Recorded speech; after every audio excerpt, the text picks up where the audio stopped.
রাত 1:30টার সময় ঘর থেকে রওনা দিয়েছি। দুর্গাপুর থেকে দমদম এয়ারপোর্ট আসতে 5:15 বেজে গেছে। বৃষ্টিতে ভিজে ভিজে ঘর থেকে গাড়িতে উঠেছি। একে তো দেশ থেকে চলে আসার কষ্ট, তার সঙ্গে যুক্ত হয়েছে বৃষ্টি, তার মধ্যে এত রাত। 8:20-তে ফ্লাইট আছে। আমাদের বোর্ডিং পাস হয়ে গেল। 3 ঘন্টা আগে আসতে হয়, আমরা 3 ঘন্টা আগে এসেছিলাম। এরপর আছে সিকিউরিটি চেক। এর অভিজ্ঞতা থেকে বলছি বন্ধুরা, দেশের বাইরে থাকলে না দেশের প্রতি মায়াটা আরও বেড়ে যায়। মনে কিছুটা ভয় নিয়েই প্রবেশ করছি। এই সময়ে কোনো কিছুরই তো নিশ্চয়তা নেই, জীবনের তো নেই। বেশি দিন হয়নি এত বড় একটা অ্যাক্সিডেন্ট হলো। এখন আমরা কলকাতা থেকে দিল্লি যাচ্ছি, তো দেখছি সিট কিন্তু ফাঁকা নেই একটাও। এটি এমন একটি যান চলাচল, কিছু বিপদ ঘটলে আর কোনো অস্তিত্বই খুঁজে পাওয়া যাবে না। সিটে বসে লক্ষ্য করছি বিমানের কর্মীরা অনেক গুরুত্ব সহকারে কাজ করছে। আমরা যারা বাইরে থাকি বেশিরভাগ মানুষকেই দেখেছি এয়ার ইন্ডিয়াকেই পছন্দ করে। এয়ার ইন্ডিয়ার ভাড়াটা কম আছে। আমাদের যাওয়া আসা দুটো টিকিটে আগে থেকে কাটা ছিল, তাই আসতে বাধ্য হলাম। টেক অফ শুরু হয়ে গেল বন্ধুরা। দুর্গা দুর্গা বলে রওনা দিচ্ছি। মনটা খুব ভরাক্রান্ত। ঘন্টা 2 লাগবে। যত উপর দিকে উঠতে থাকবো নিজের এই দেশটাও আস্তে আস্তে ফিকে হতে থাকবে। ভালো থেকো মাঠঘাট, ভালো থেকো নদ নদী, ভালো থেকো গাছ, ভালো থেকো সবাই, ভালো থেকো। 2 চোখ ভরে দেখে নিচ্ছি। জীবনানন্দ দাশের কবিতা মনে পড়ে গেল। আবার আসিব ফিরে ধানসিঁড়িটির তীরে এই বাংলায়। মুহূর্তের মধ্যেই মেঘের ভিতর ঢুকে গেলাম। দেখুন, মেঘের উপর দিয়ে এখন যাচ্ছি।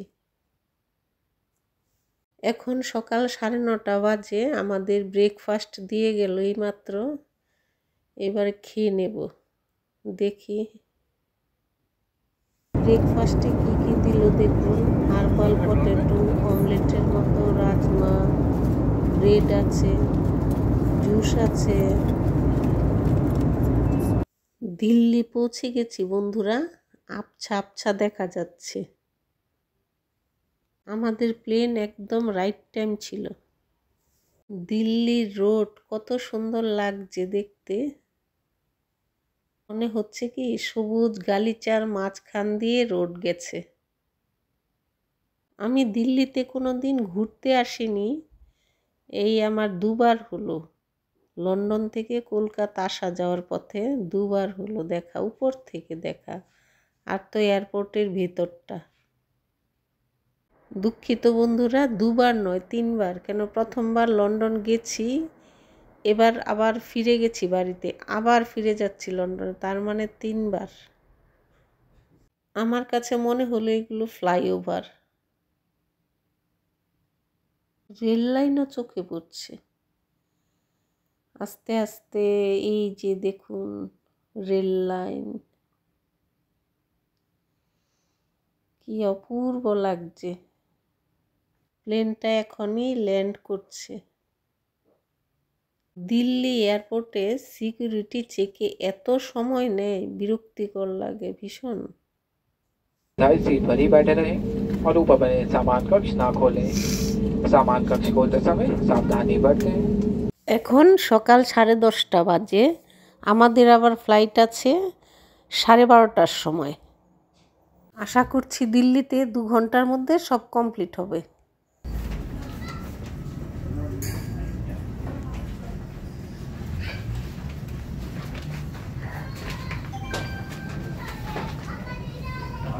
ইন্ডিয়ান টাইম এখন সকাল 10:30, লন্ডনে বাজে সকাল 6টা।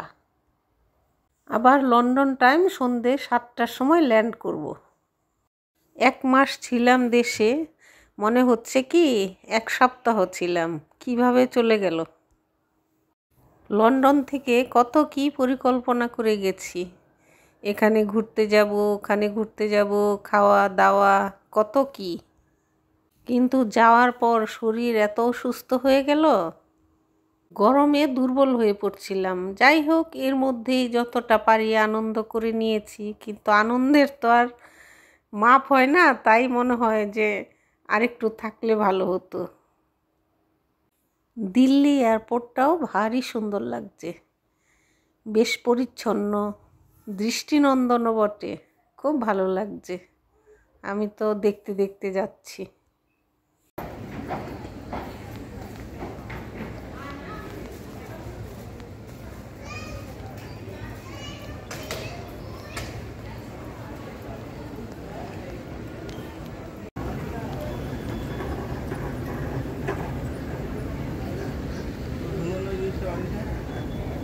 হ্যাঁ, আবার সব ফর্মালিটিস শেষ হলো, এবারে আবার সেই লন্ডনের ফ্লাইটে উঠছি।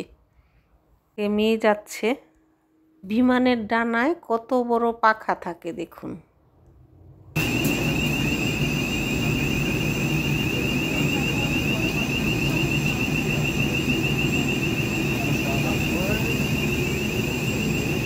এবার দেখি আমাদের সিট কোথায় পড়েছে।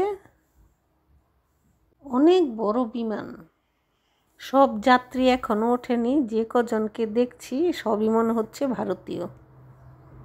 বাংকারের মধ্যে হ্যান্ড লাগেজগুলো সব রাখছে, সাহায্য করে দিচ্ছে বিমান সেবিকারাও বেশ তৎপর দেখছি। একটা বড় অ্যাক্সিডেন্ট হয়ে গেল, বাস এখন তৎপর বেশি। কিছুটা টায়ার্ড হয়ে পড়েছিলাম, রাতে ঘুমোতে পারিনি তো ঘুম থেকে ডেকে আমাকে দিল লাঞ্চ। কি কি দিচ্ছে দেখি, আপনারাও দেখুন। এবার খাওয়া দাওয়া করব, খিদেও পেয়েছে একটু।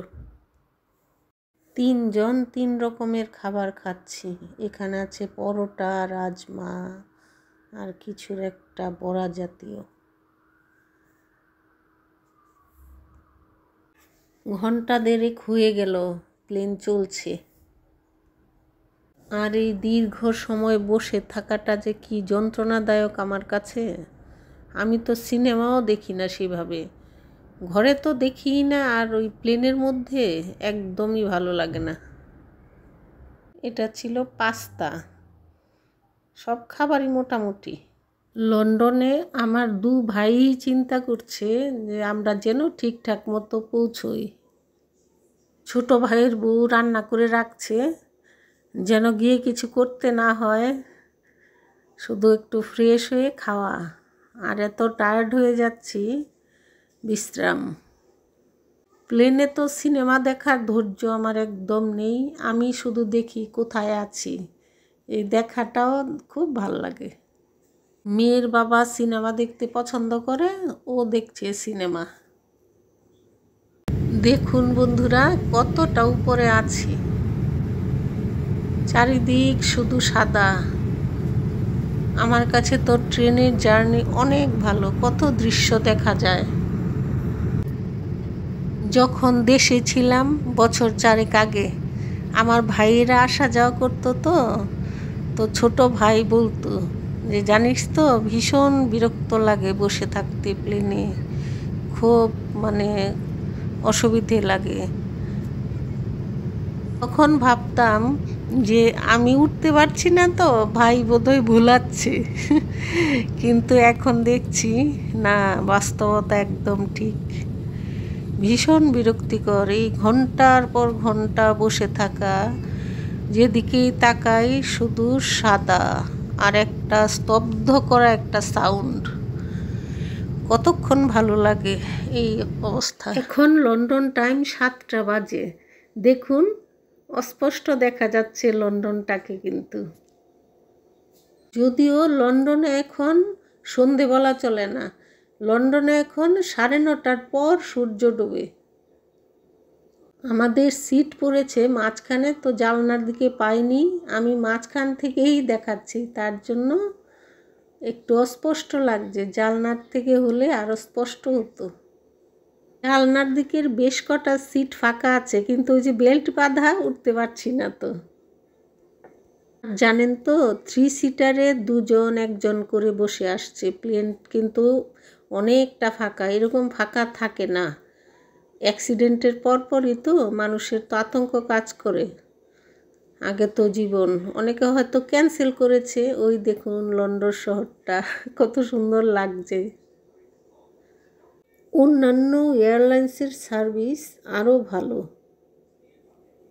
আমাদের মতো মানুষদের ভাগ্যের ভরসায় বেরোতে হয়, কিছু করার নেই।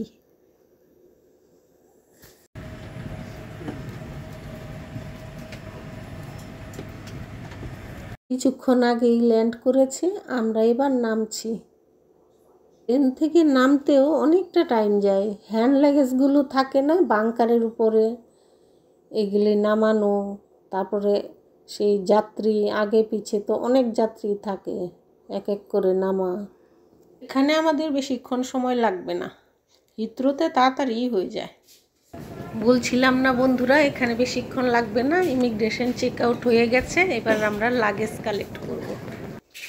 ভাইরা বলছিল এসে রিসিভ করবে, কিন্তু আমি বারণ করলাম। সারাদিন অফিস করার পর আবার এসে এতক্ষণ দাঁড়িয়ে থাকা, কেন আমাদের ফ্ল্যাট খুব একটা দূরে নয়, কাছেই।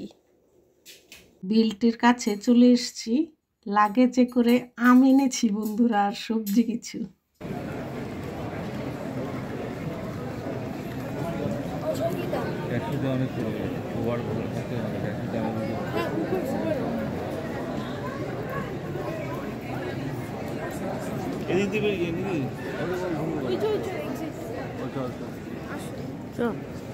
হিথ্রো এয়ারপোর্টের পার্কিং জোনে আছি এখন। মেয়ে তো গাড়ি বুক করেছিল, চলেও এলো। এখন লাগেজগুলি তুলে আমরাও উঠে যাব। বেশিক্ষণ লাগবে না, ঘন্টা দেড়েকও লাগবে না যেতে, রাস্তা যদি একদম ক্লিয়ার থাকে। সবজি নিলাম ভাইদের খাওয়াবো বলে, দেশি সবজি, এই কারণে। এখানে মাছ মাংসের থেকে দাম বেশি সবজির। আর আমাদের এই দেশি জিনিসে কত আবেগ।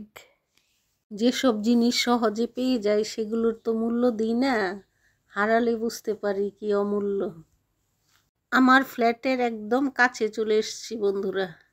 ফ্ল্যাটের দরজা খুলতে গিয়ে দেখুন ভাইপু লিখে রেখেছে, welcome Bhowmik family, long time no see. যাই এবার ঘরে। আগামীকাল থেকে আবার রুটিন শুরু। মাঝে মাঝে রুটিনের বাইরে চলতে বেশ ভালোই লাগে। আজ আর এই লাগেজ কিচ্ছু ধরবো না, আগামীকাল সব খুলবো। দেখি কি দিয়ে গেল। দেখুন ভাইয়ের বউ রান্না করে কত কি, চিকেন আছে, আরও সবজি বোধহয় আছে এখানে, আর ওই কলা, সকালে ব্রেকফাস্টে ডিম, কলা, ব্রেড। আমি তো এসে ভাত বসিয়ে দিয়েছি। এটা আমার প্রথম অভিজ্ঞতা।